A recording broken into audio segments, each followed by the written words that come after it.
Good morning. Let's praise the Lord this morning. Open the eyes of my heart, Lord. Open the eyes of my heart. I want to see you. I want to see you. Open the eyes of my heart, Lord. Open the eyes of my heart. I want to see you. I want to see you.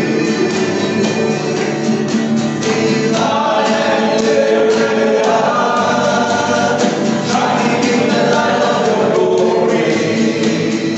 Pour out your power and love. We say, holy, holy, holy.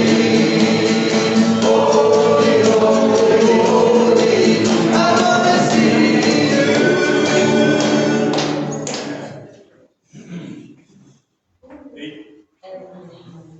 Angel, just check with Jenny on the words. She's just gone to the bathroom. Oh, right. Open the eyes of my heart.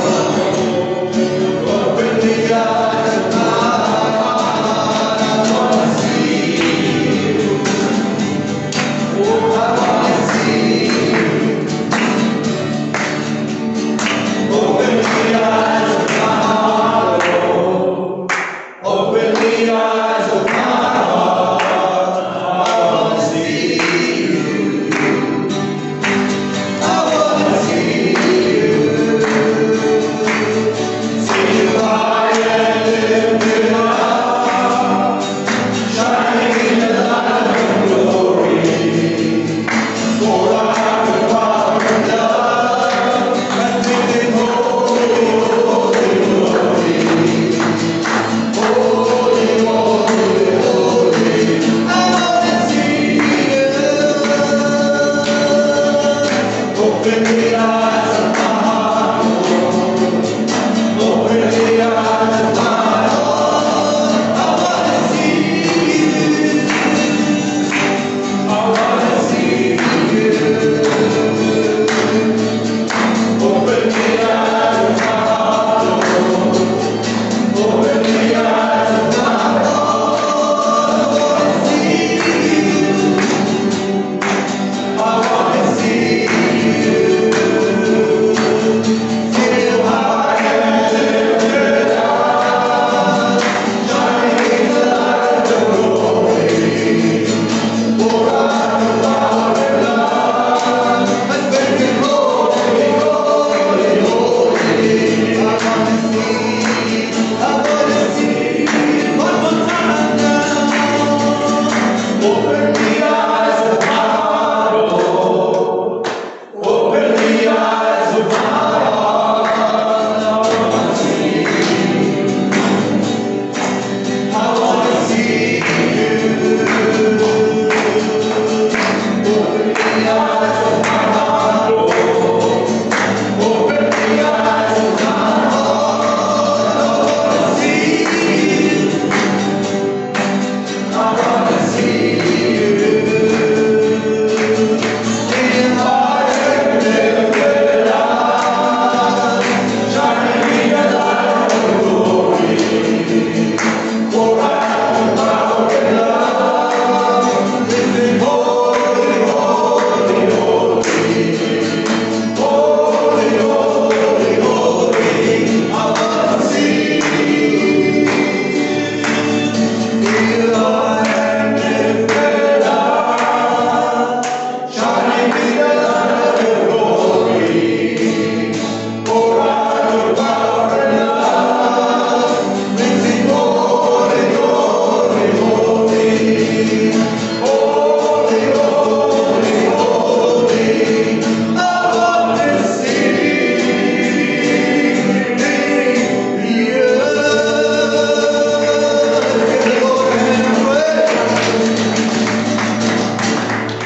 Heavenly Father, this morning we come to you in the precious name of your Son, Jesus Christ. Father, we choose to look away from everything that would distract us this morning, and we choose to look to Jesus. Jesus, who's the author and the finisher of our faith. Lord, we've come here to praise you. We've come here to worship you. We've come here to glorify you. God, we thank you that you inhabit the praises of your people. We thank you for the burden-removing, yoke-destroying power of God. Thank you. We don't leave the way we came in Jesus' name, because the Holy Ghost of Acts is still the same. Amen. I've got a root of life flowing down on me. Well, it makes the legs to walk and the blind to see. Oh, because of God, just the kind of me. I've got a root of life flowing down on me. I've got a root of life flowing down on me. Well, it makes the legs to walk and the blind to see. And it opens the doors and the guide to me. I've got a river of life flowing down on me. Bring up the word. Bring up the word. Bring up the word. And make me whole. Bring up the word. And give to me the Lord of my destiny. I've got a river of life flowing down on me. Where there's a lake walk and the blind can see. And it opens the doors and the guide to me. I've got a river of life flowing down on me. Bring up the word. Bring up the word. Bring up the word. And make me whole. Bring up the word. And give to me the light.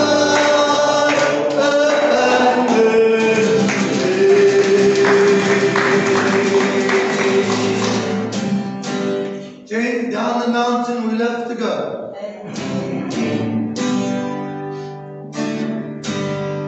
Down the mountain we love to go.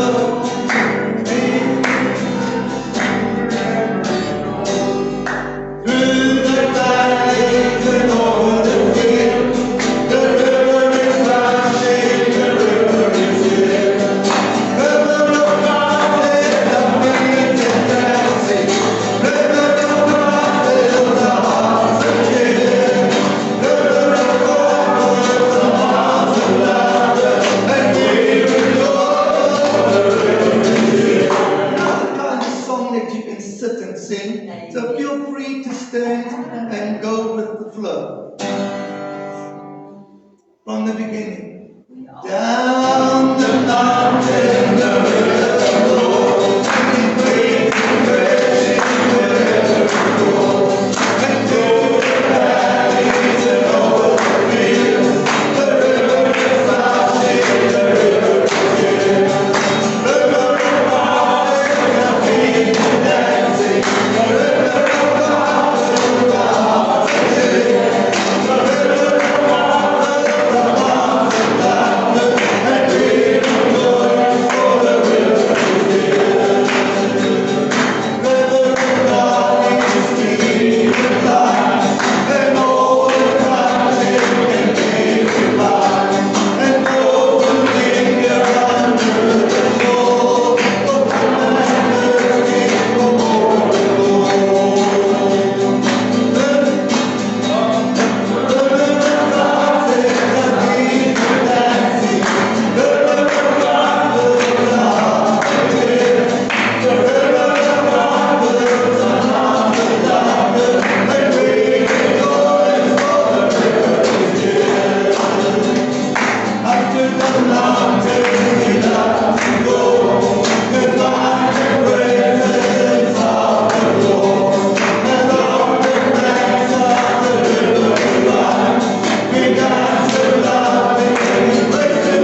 laughing at your situation and your circumstances because the joy of the Lord is your strength.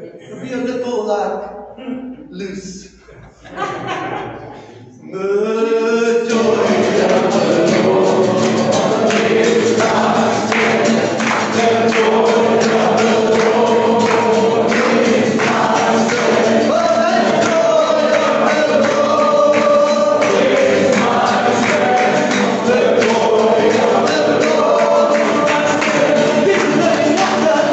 It gives me living water and I search for more. It gives me living water and I search for more. It gives me living water and I search for more. The Lord of the Lord is my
Walk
Yeah.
got here.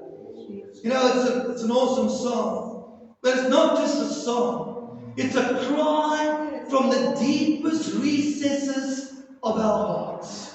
It's a call out to God that you're tired of walking alone. You're tired of doing things on your own. It's over. And now you're going to reach out your hand and you're going to tell the Lord that I cannot walk without you holding my hand. Mean it on the bottom of your heart. Amen. I can't ever walk without you holding my hand. The mountains too high, the valleys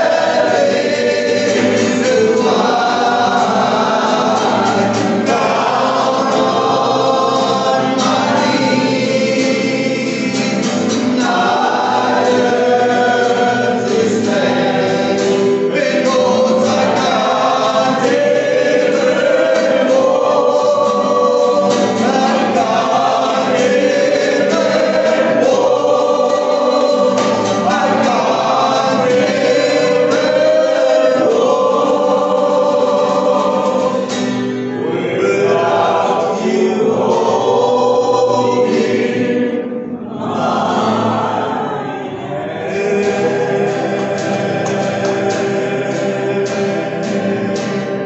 Please hold my hand. And never let it go. Keep holding it, Lord.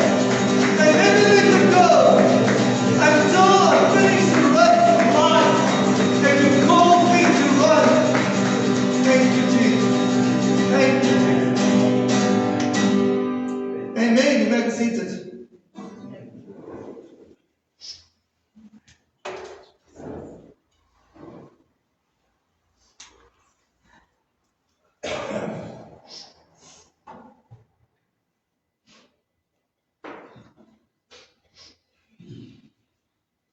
Please open your Bibles to 1 Thessalonians chapter 5 verse 8. We're dealing with hope, and this morning we're looking at how to maintain a hope-filled mind.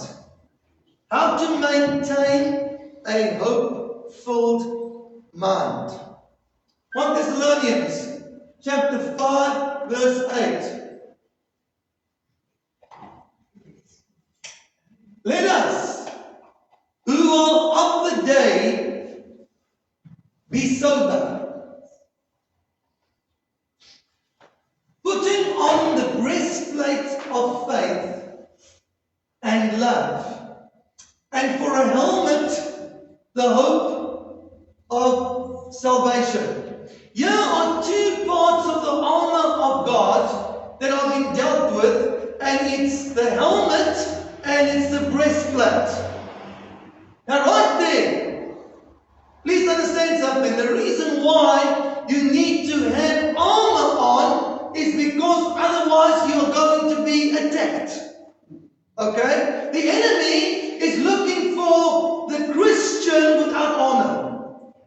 You got no armor on, he's got no respect for you, he's coming after you. Now here is an indication in terms of priority what you need to make sure that you're armored with. You need to be armored with the helmet of hope of salvation.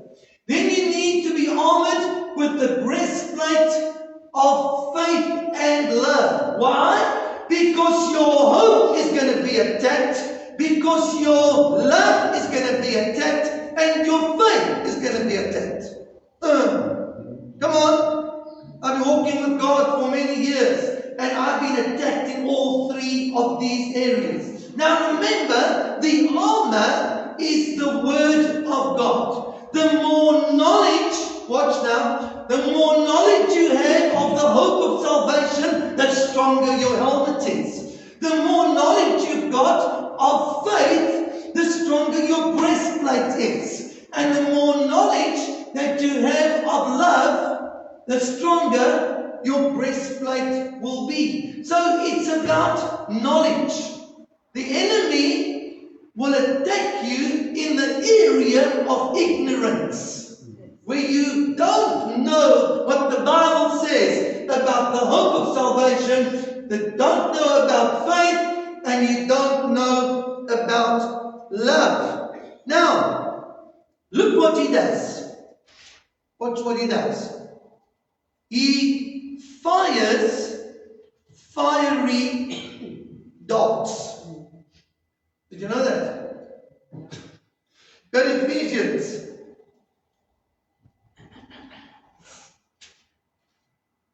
Ephesians chapter 6.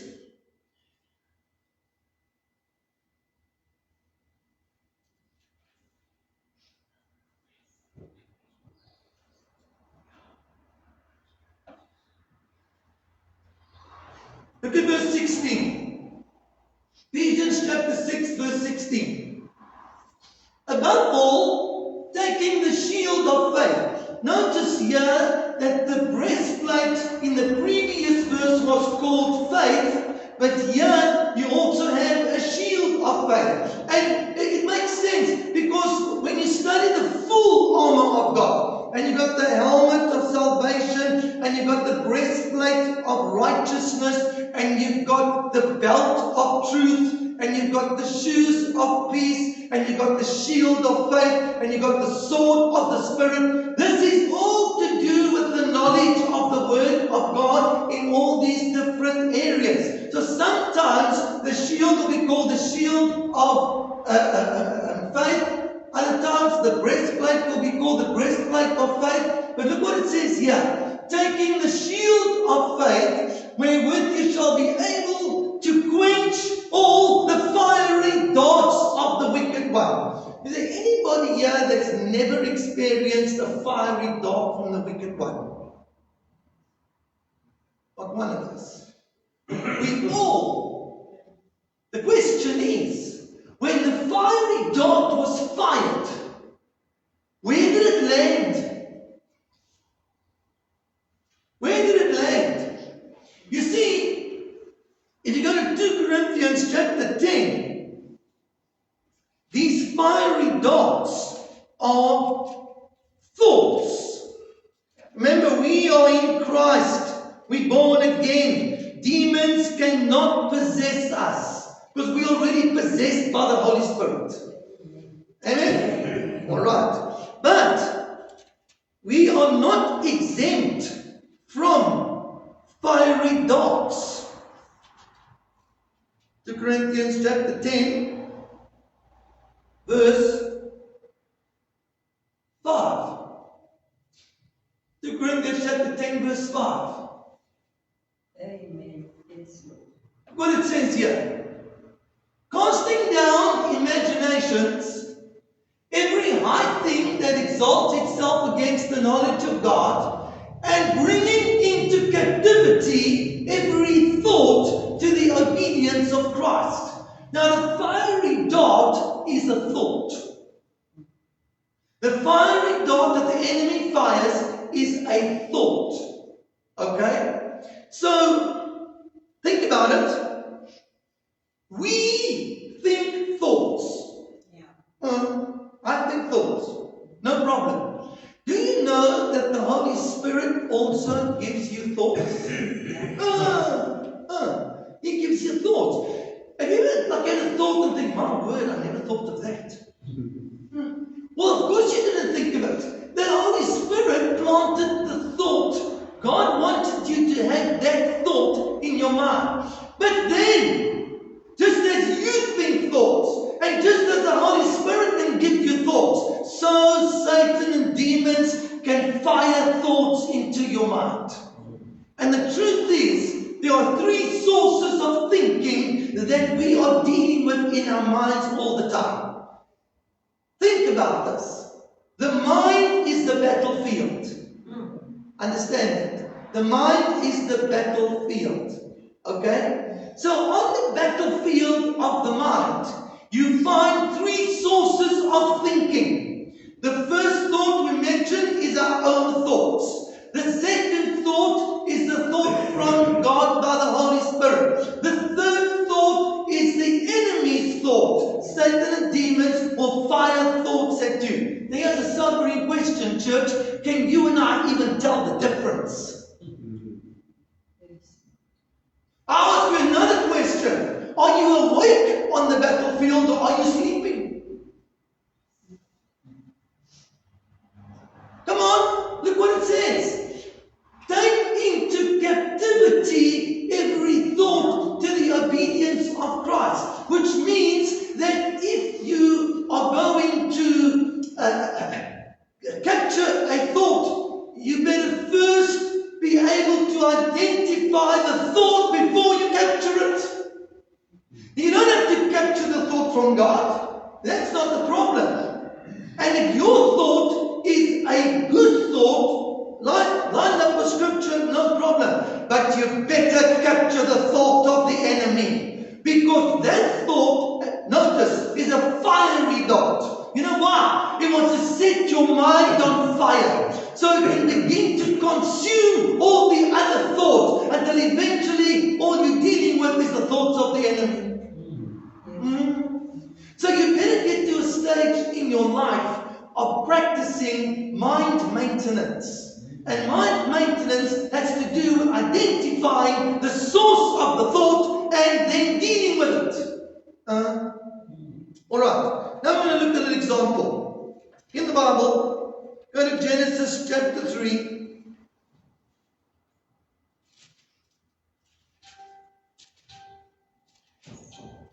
In your own time, you can read in chapter 2 when God gave Adam his thoughts. Now, chapter 3. See, may God open the eyes of our understanding. Look at this verse. Now the serpent, and we know the serpent was that. That's Satan. Now the serpent was more subtle than any beast of the field which the Lord God had made. That subtle means cunning. It means clever. It means he's a master at the lie. Okay? And let me shock you. He's cleverer than you, man. He's cleverer than me. We're fools to think that we are cleverer than our enemy. He's cleverer than us. Okay? And he's, you know that 1 Peter 5:8 says, be sober and alert for your enemy goes around like a roaring lion, seeking whom he may devour. He is roaming around your life. He's roaming around your marriage. He's roaming around your family. He's roaming around your business. He's roaming around everywhere. And he's looking for an opportunity to fire a fiery dart into your mind. That's true. Now watch. So he's clever. He's cunning. He's subtle. He's a master at the lie. Now, he fires a thought. He said to the woman, has God said? Notice this thought. He fires a fiery dart of a question. A question. Have you ever thought of identifying the source of questions? Nothing wrong in asking a question. But here you're going to see something. It is the motive for the question being asked. Why would Satan ask Eve a question? Plant that thought. I didn't even know this. Up until now, there's no questions. Adam is content. No questions. Here comes the enemy and asks Eve a question. Now watch. Here's the fiery dart. Has God said that you shall not eat of every tree of the garden? Now we know that God never said that, eh? No. Here's the lie. The question comes as a lie. Notice he didn't say, God did say, you shall not eat. He didn't say that. He said, did God say? Ma. God is not a man that he would lie. And what Satan is doing with Eve right now is causing Eve to doubt. Did God tell the truth? And we know what God said. You can eat of every fruit of every tree of the garden except the fruit of the knowledge of good and evil. That's it. That was the truth. But what Satan's always going to do is he's going to twist the truth. So he says, did God say that you are not to eat of every tree of the garden? Now, why is Satan saying this to Eve? Because Satan wants to mess with Eve's understanding of who her source of provision is. Come on, she's in the garden. Who gave her and Adam the garden? God did. Why? Because love, faith, and hope in action comes in the form of a garden. Adam and Eve, I love you. I want to give you hope. I want you to have faith in me. Boom! There's a garden. Isn't God awesome? Did you notice that he planted the trees? He didn't plant the seeds. He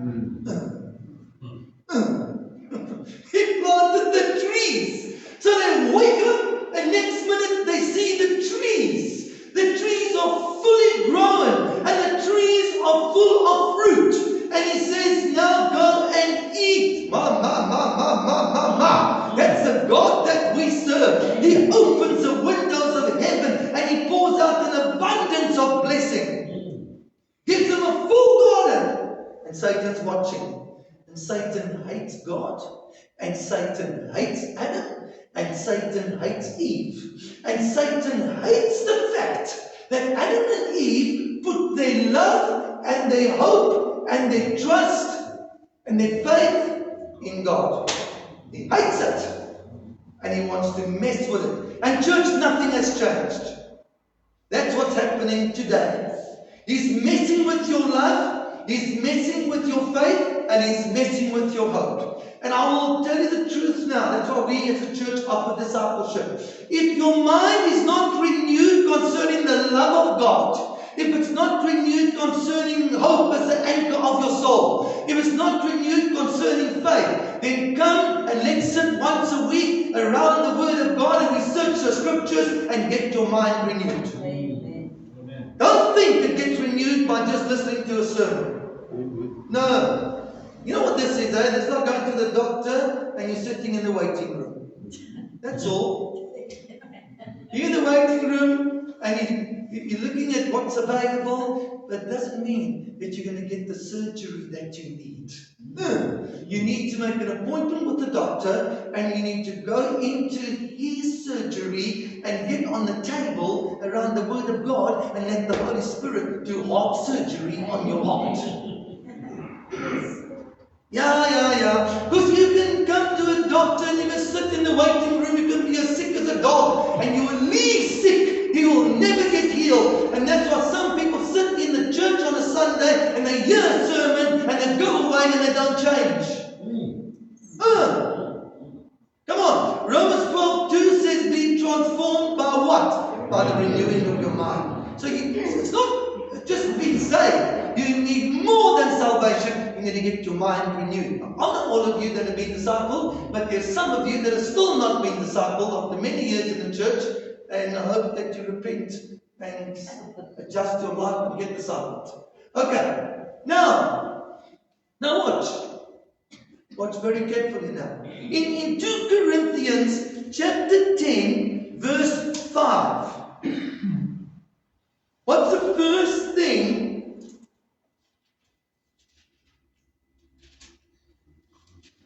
Look what it says. The first thing. Casting down imaginations. Do you know what an imagination is? It starts with a thought. And then you meditate on the thought.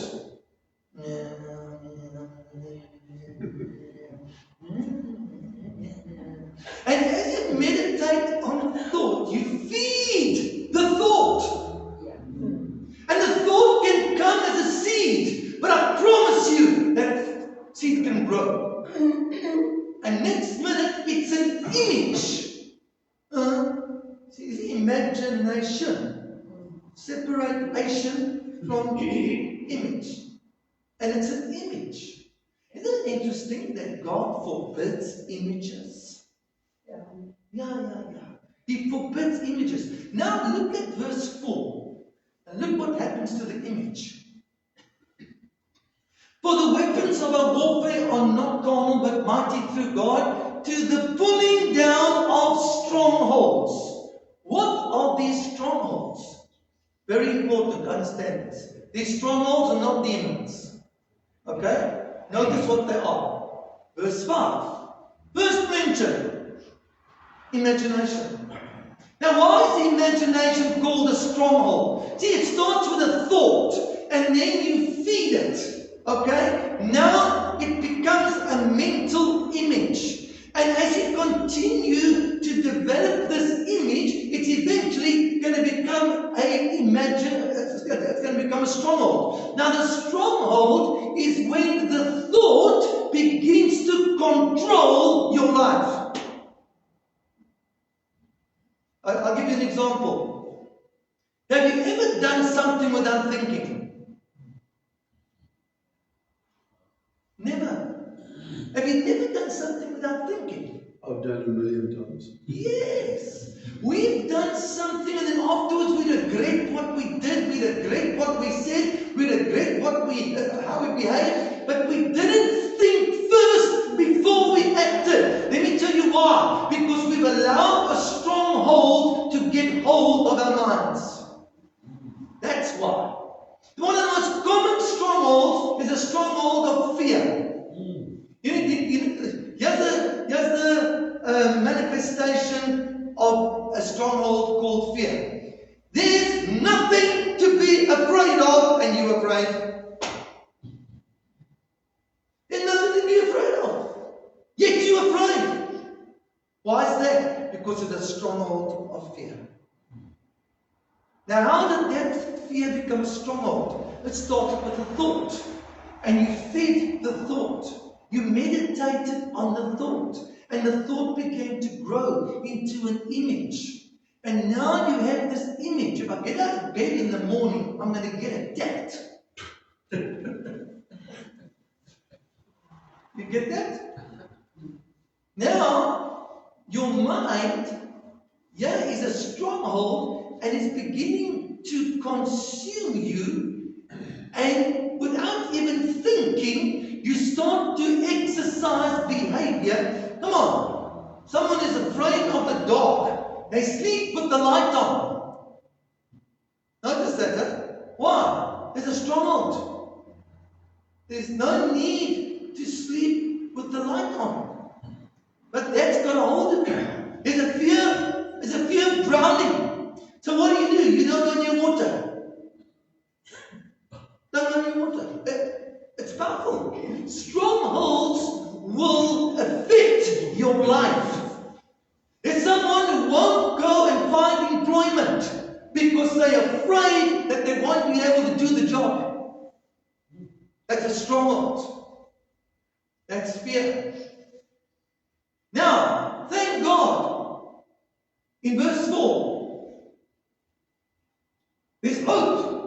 For the weapons of our warfare are not carnal, but mighty through God to the pulling down of strongholds. Here's a sobering question, church. Have you ever tried to identify if you've got any strongholds in your life? Lust is a stronghold. Someone says, I can't stop looking at pornography. It's a stronghold of lust. Understand that? Adultery, fornication, all sexual perversions. These are strongholds.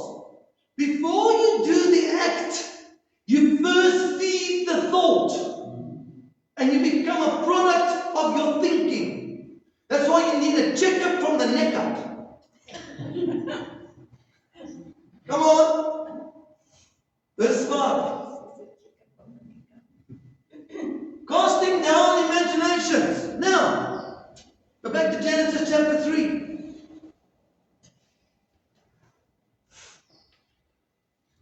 what is Satan doing?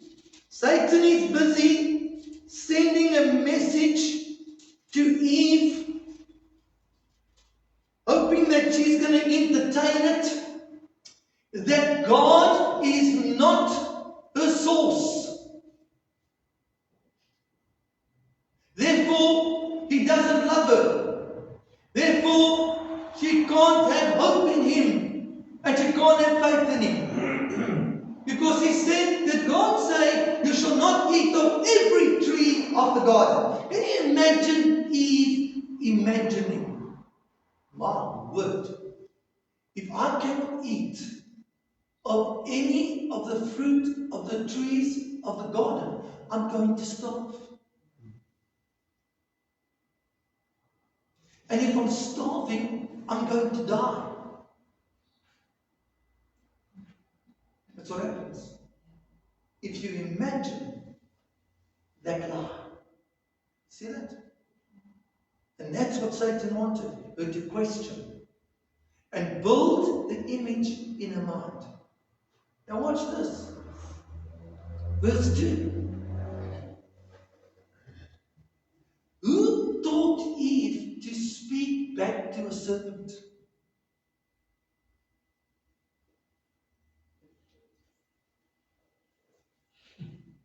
You know what she should have done, eh?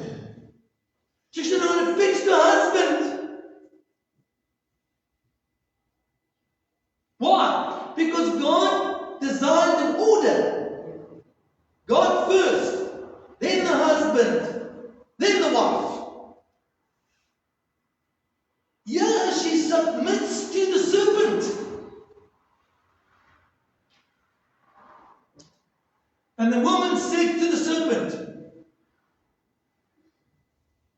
we may eat of the fruit of the trees of the garden.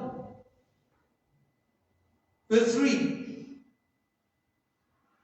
But in the fruit of the tree which is in the middle of the garden, God has said, you shall not eat of it, neither shall you touch it, lest you die. Now you know that she spoke to the husband, eh? God didn't tell her this. God told Adam, Adam told Eve it, the Eve told the serpent it. Okay? Now, verse 4. And the serpent said, you shall not die.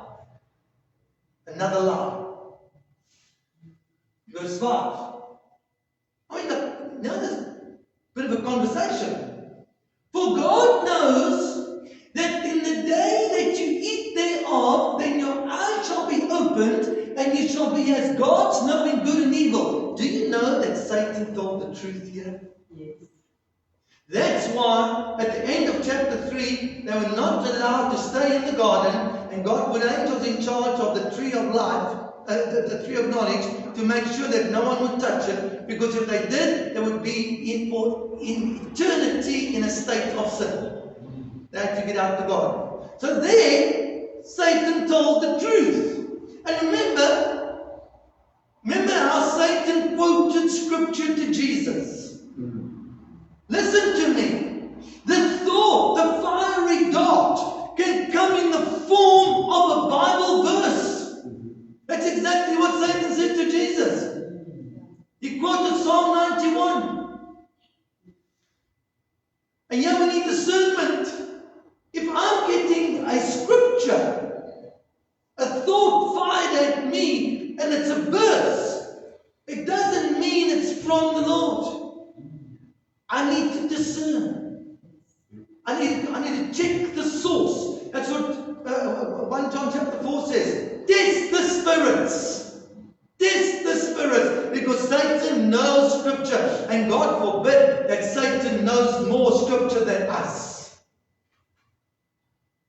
Nothing needs to get discipled so you can catch up. So that when he says something, you can do what Jesus did and say, it is written. Amen. It is written. But you can't say it is written if you don't know what's written. And you won't know what's written if you're not being discipled. Amen? Amen. Alright. But God has known that in the day that you eat thereof, then your eyes shall be opened, and you shall be as gods, knowing good and evil. Now verse 6. Now look what happened here. The serpent is hanging around the tree of the knowledge of good and evil. And now the serpent has succeeded, Satan has succeeded in shifting the focus of God. Now Eve is not looking to God as a source of love, hope and faith. She's not armored. She's vulnerable. And look what she does now. When the woman saw that the tree. Church, this is why Hebrews 12:2 says, looking unto Jesus, the author and the finisher of our faith. Because Satan wants us to be distracted and to look elsewhere and look for an alternate source. And that's what happened here. Eve is no longer looking at God. Eve is looking at the very tree that God said you are not to eat of the fruit. And it makes sense to me. If you're not to eat of the fruit, then you should not be looking at that tree anyway. Why? Because what you look at long enough, you feed. It becomes an image in your mind. Watch here. She saw that the tree was good. She's staring at the tree and she sees that the tree, the eye gate. Satan operates through the eye gate. He's letting her look at the tree. Stay distracted. Oh my word. You know what's going on today? There's a major distraction going on inside of the Church of Jesus Christ. And you've got Christians that are beginning to look for answers from AI. And asking AI spiritual questions. Please, man. Man shall not live by bread alone, but by every word that comes out of the mouth of God. But there's another tree of the knowledge of good and evil, and it is flourishing today, and it's called AI. Alternative intelligence. Well, guess what? Get knowledge from there. And watch what happens to your mind. It's the knowledge of good and evil, but it's not sourced. It's not sourced by the Holy Spirit. It's sourced by man. Man setting up that knowledge. But even God said to them, do not eat of the fruit of the tree of knowledge. I don't want you to get knowledge from any other source. I want you to get it from me. And Satan says, if you eat of the fruit of the knowledge of good and evil, you will be like God. You won't need God anymore. And that's what's happening today. You've got Christians that are now shifting to AI, and they're looking to AI as an alternative source. When the woman saw that the tree was good, notice, good. The tree was good for food. That it was pleasant to the eyes, and a tree to be desired to make you wise. What deception is that? It's good for food, it's pleasant to the eyes, and it's a tree desired to make you wise. What's wrong with eating from that? That's an alternative source. Just like you have alternative religions today. You have Islam. You have Judaism. These are alternative sources. There's only one true source, and that is God through Christ. Christianity. Using the Bible as the source of the Word of God. You don't need AI. Not when it comes to your relationship with God. Now watch. She took of the fruit thereof, and then she ate, and she gave to her husband, and he ate. Notice what's going on here. Now Eve is submitted to the serpent, and the husband has submitted to his wife. Completely out of order. That's not what God designed. God first, husband under God, wife under husband. Notice that is for protection. Why? Because the enemy is coming to fire fiery darts.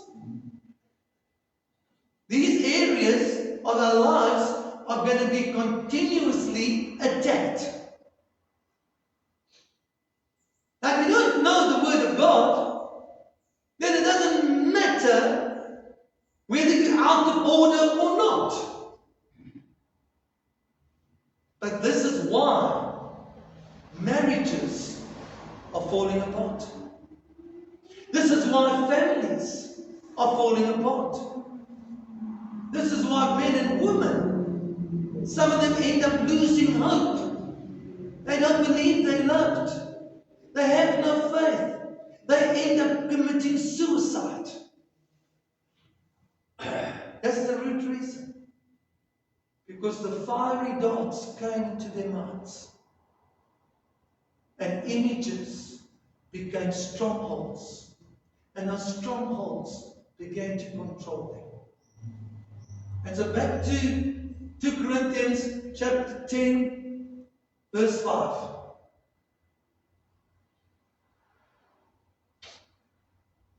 2 Corinthians chapter 10, verse 5. Casting down the imagination, every high thing, that's a thought, every high thing that exalts itself against the knowledge of God, and bringing into captivity every thought to the obedience of Christ. Now go to Psalm 1 verse 1. Psalm 1 verse 1. Coming to a close. Blessed is the man that walks not in the counsel of the ungodly, nor stands in the way of sinners, nor sits in the seat of the scornful. Now listen. Listen to me. If you want to maintain a mind full of hope from God, you've got to be careful about the company that you keep. Because not everyone that you sit around is full of God's love, hope, and faith. And as they're speaking, do you know this, church? That as they're speaking, their words come into your mind as thoughts. Have you ever been in someone's company and you feel like you need a shower afterwards?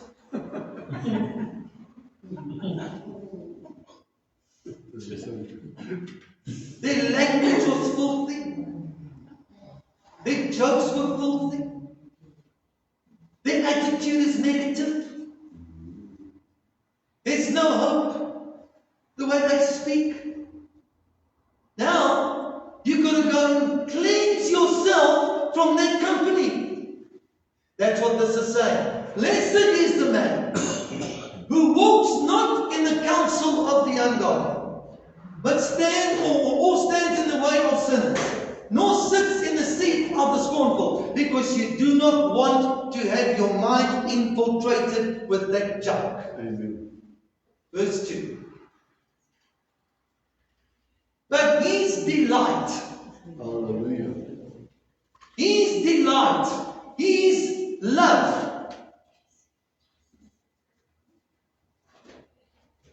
is the word of God. Hallelujah.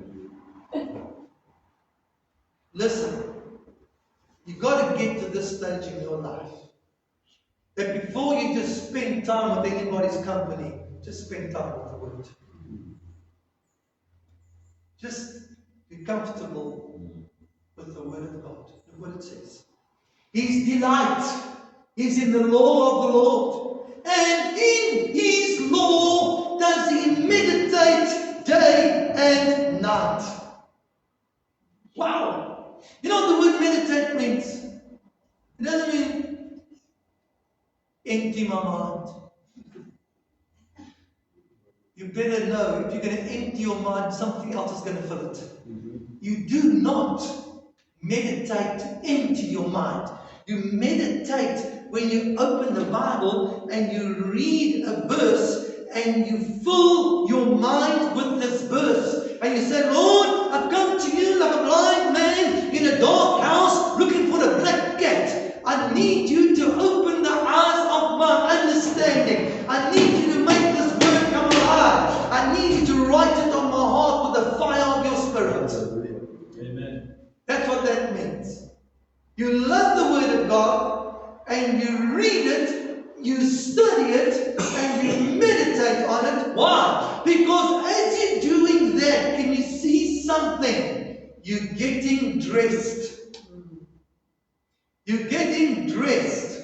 You know, every single one of us this morning woke up and you did not decide this day I shall walk around naked.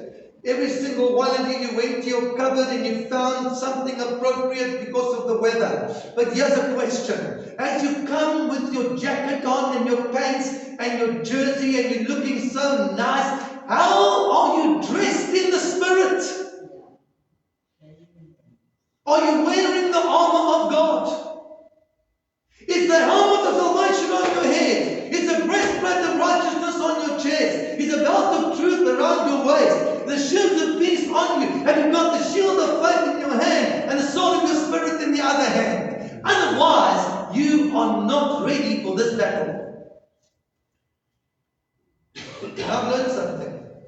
You've got to dress yourself early in the morning. I get up 4 o'clock. I don't wake up full of armor. Huh? I wake up, oh, what kind of a night did I have? Didn't sleep very well. I want to say, good morning, Lord. But something says, oh, good Lord, it's morning. Then I have to make a decision. I'm not going to go into my day undressed. I'm going to check. Just like I check that my clothes are hanging in the cupboard, my domestic has done a good job and washed. I'm going to check, where's my helmet? Where's my breastplate? Where's my sword? Where's my shield? Where's my belt of truth? I want to make sure it's on me. I want to make sure I'm dressed. And every time I spend time in the Word of God and I study, I'm getting dressed. That's my closing statement. Understand this. Our enemy, Satan and demons, they are stone cold sober. They do not use drugs. They do not use alcohol. They sober. How much more sober must we be? Amen. How foolish are we that we get high and we get drunk and think that we can still beat our enemy? No. They're stone cold sober. Let me tell you something else. Satan and demons never sleep. They never take a day off. They never go on holiday. Never! They are planning and plotting and scheming and wondering how can they come and infiltrate your mind? How can they come and mess with you and mess with your marriage and mess with your family and mess with every part of your life? That's the battle that we're in. That tells me I need to make sure that I'm dressed all the time. All the time. So I never know when the enemy's coming. I never know when he's going to fire those darts. I never know when the attack. That's why it says be sober and alert. Amen. Fire to pray.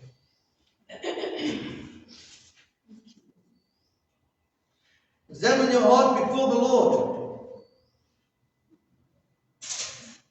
Make sure your conscience is clear before God and man. Whenever it is, come to the table, receive the emblems, wait for one another, and then we partake together.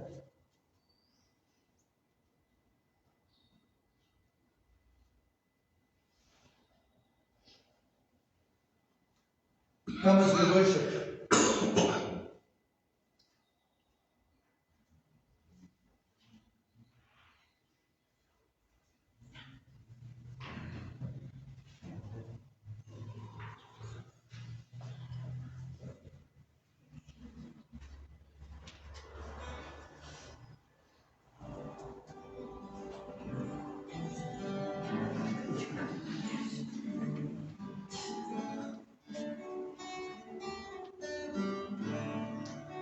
Jesus,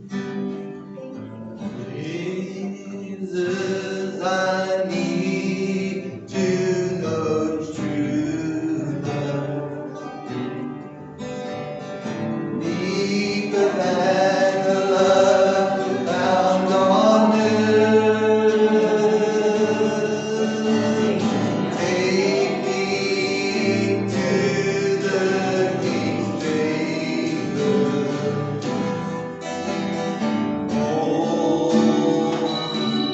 I love to the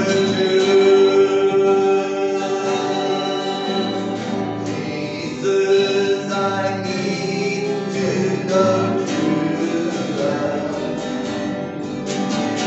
Deeper than the love found on earth. Take me to the King's chamber.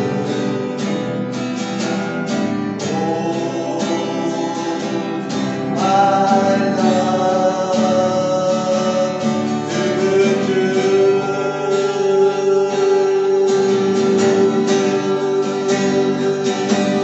Let me know the deepest of your heart. Let me feel the holy praise. Let me smell the fragrance of your Son. Let me see your lovely face. Let me aware of you.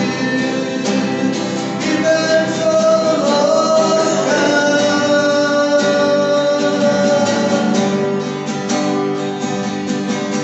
I love you, Lord. I love you more than life.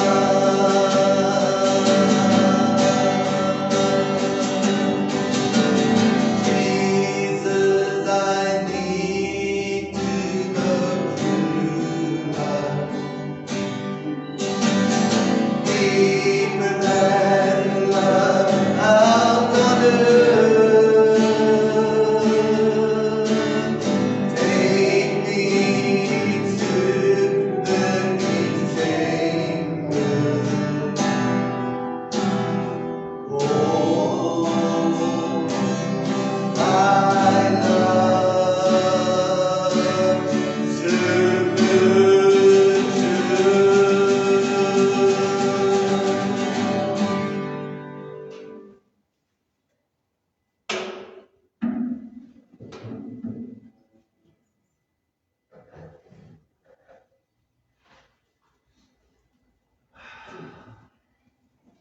Heavenly Father, as we look to Jesus as the author and the finisher of our faith, we see him hanging on the cross. We see him shedding his blood, that our sins can be washed away. We don't remember them anymore. Thank you, Lord, that his body was broken. We can trust you that you can meet our deepest needs, spirit, soul, and body. And we look to Jesus as our soon returning bridegroom, coming back to fetch us the bride. May we be ready to be with him for all eternity. In Jesus' name we pray. Let's partake together with grateful hearts.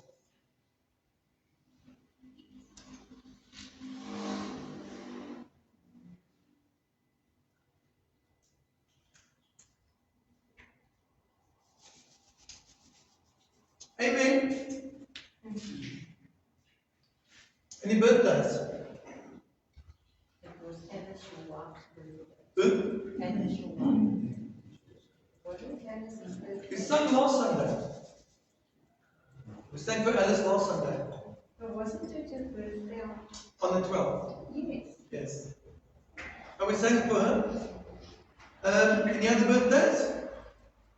Anniversaries? All right.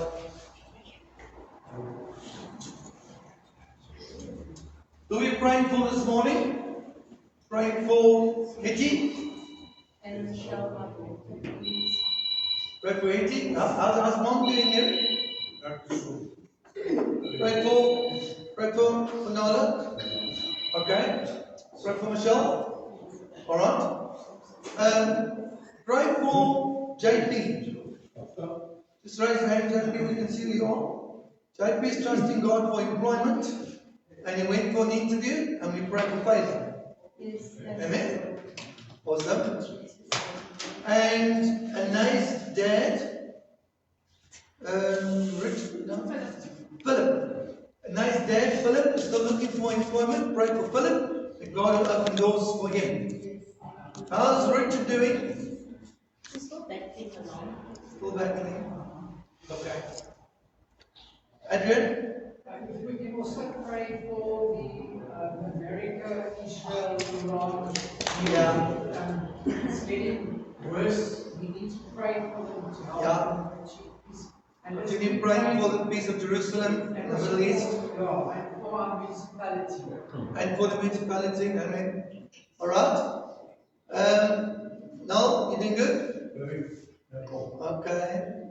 And pray for Ty, pray for Peter, pray for Bear.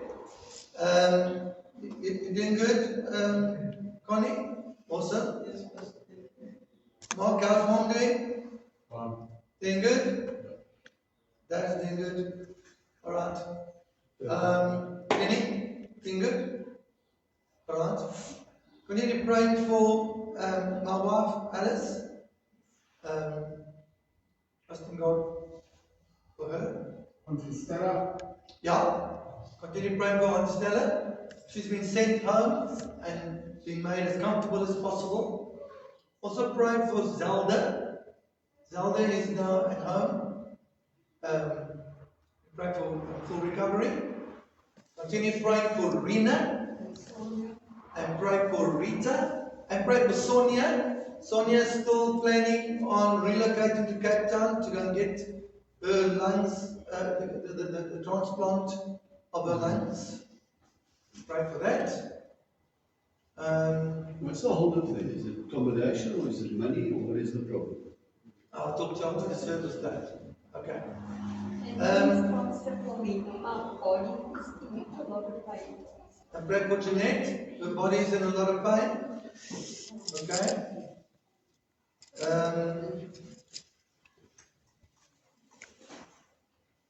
Who else? Pray for those that are on the road, traveling. Oh, Safe return. Adrian? for our leadership to stop betraying our nation with these illegal immigrants. Okay. We ought to pray for all governments that we shall have peace in the land. No? Amen. Can I just give a testimony? Okay.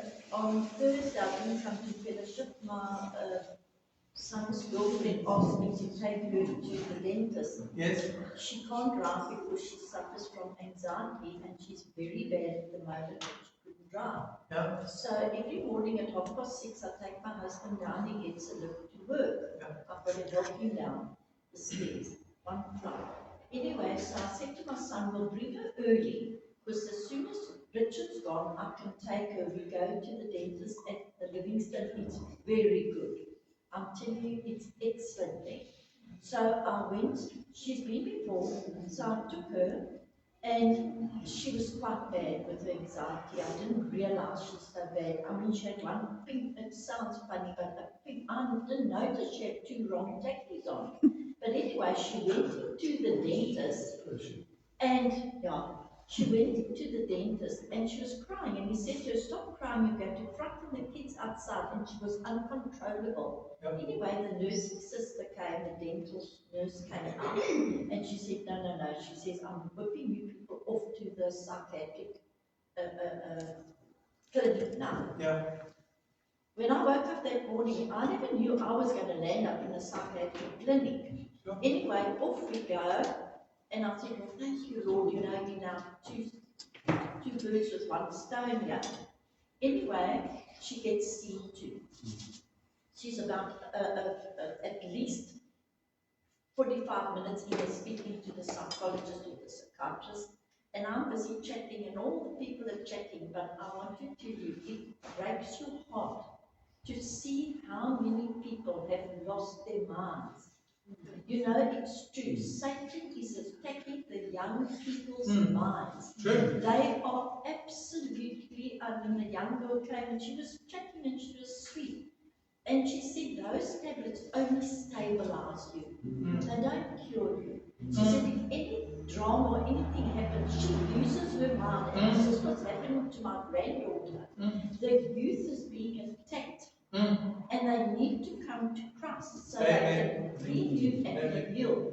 Amen. But I saw it firsthand. It's not the first time I've been in the psychiatric. I've got it with my granddaughter now, with my, and you know, I've never had it in my life with my family, and I've got a very big family. Yeah. Now I've had it with the kids. Yeah. You know, but God is teaching me as well how to work with people like this. Yeah. You know, but really it's Awesome. sad, very sad. Alright, drop your gift in the box. And if you give it online, God bless your online generosity. You're welcome to have some cheap coffee with the back of the service.